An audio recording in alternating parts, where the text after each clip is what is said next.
Hi, this is Anil with a video tutorial for the Learning Lad on C programming. In this video tutorial, we're gonna see some more information about the arrays.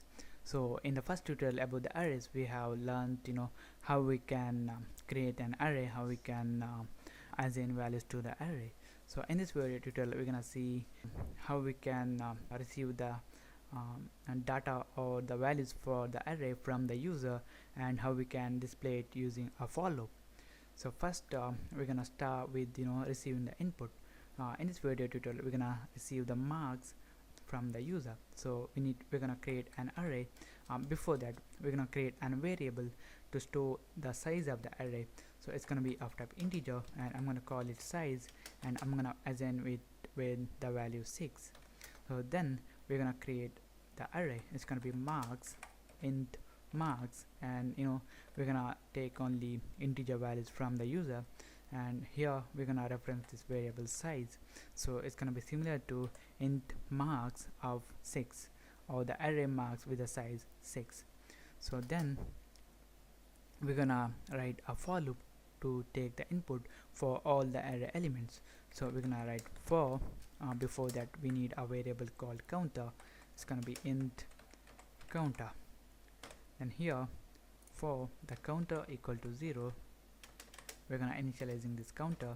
Then counter is less than the size of the array. It's gonna be size, then this counter plus plus. Then within this for loop, we're gonna take the input.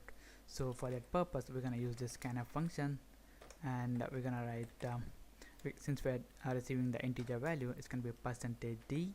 Then here we're going to use this ampersand. The array name is going to be marks. Then we're going to specify the position. It's going to be counter.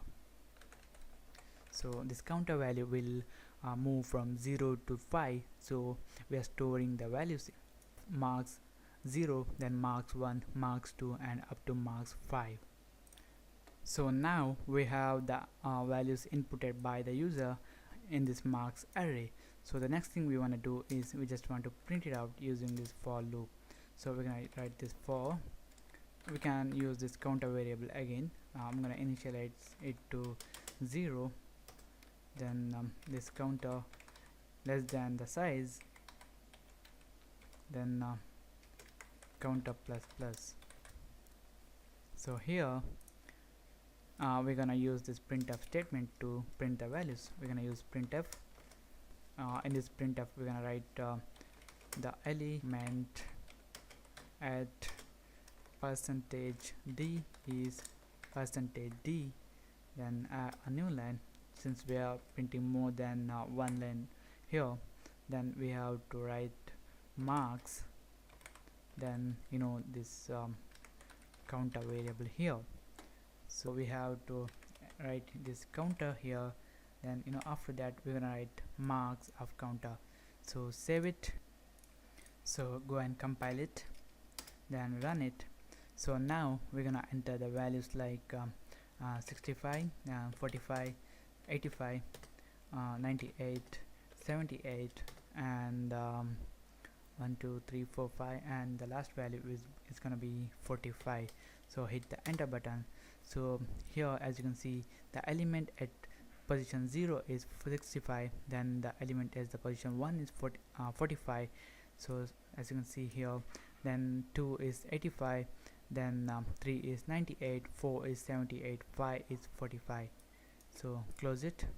So this is how we can use this for loop to take or read into the array, and print from this array.